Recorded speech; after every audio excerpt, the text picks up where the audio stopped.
Hi everyone, how's it going? I hope you're all doing well. So I'm here to tell you about my journey to University Negeri Jakarta as part of my assignment since I didn't participate in the GTC activities or go to campus activities.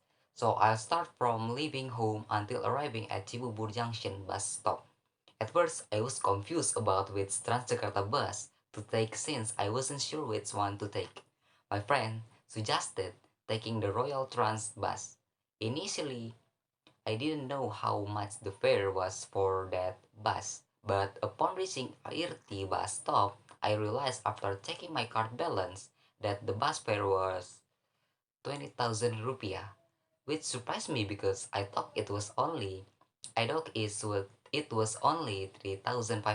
rupiah. Moving on to the story, after arriving at Irti bus stop, we visited the National Library or Perpustakaan Nasional Indonesia, which is near Monash. There, we went into the library first before starting our interview since we still had some time before the interview. We just wandered around there and eventually we got library membership cards. Cards like this. I think it's a great place to expand our knowledge and also to the assignment since it's a very peaceful place for studying like me and you guys if you want to learn. Continuing the story, after that we continued our journey directly to University Negeri Jakarta. Upon arriving there, we looked for the Faculty of Electrical Engineering. We asked someone there, and I found out that the Faculty of Electrical Engineering is near the Faculty of Social Science. After arriving at the faculty, we took photos in front of the door to capture the moment. Once we were done, it was time for our interview with the lecturer. And here's the interview. Have a good time watching, guys.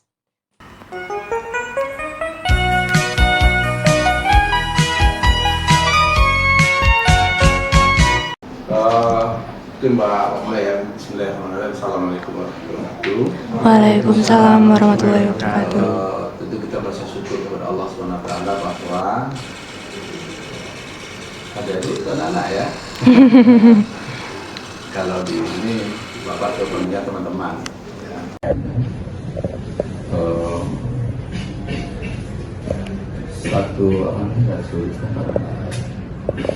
Jadi harus sama apa yang kita pelajari itu yang kita akan menjadi dosen. Maka dasarnya perlu matematik. Jadi kalau misalnya matematik tidak kuat, maka nanti ketika masuk di dalam menghitung ya kerepotan. Kalau tentang fisika itu kan terhubung dia dengan kelistrikannya, maka dia terpakai. Di teknik elektro ini ada ininya sih Pak, penglihatannya gitu. Ada. Di sini itu ada 4 prodi, 4 studi. Jadi ada pendidikan elektro, ada tentang komputer, ada D4 tentang elektro, ada juga satu lagi tentang teknik informatika. Ada 4 prodi yang ada di sini. Nah di elektro itu juga ada peminat-peminatannya, ada yang suka dengan instalasi, ada juga yang suka dengan pendingin, satu lagi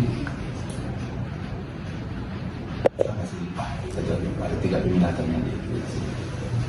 Yang contoh informatika ini, contohnya alutsista rudal bukan benar nggak? Kenapa? Yang informatika ini Pak, contohnya kayak di bidang kerjanya itu kayak bukan.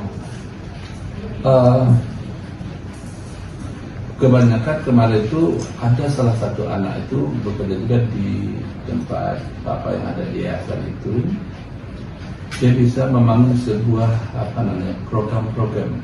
Jadi misalnya kalau kita katakan yang dia lagi dikembang itu, bagaimana kita memasukkan uang itu ke bank, kemudian terhitung, kemudian penggunaan seperti apa, itu yang dibuat oleh mereka. Jadi membuat link seperti itu.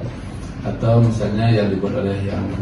So that's the story of our journey. Hopefully, from the interview results, It can motivate all of you and be beneficial, especially for those of you who are still confused about which major to choose after graduating from high school.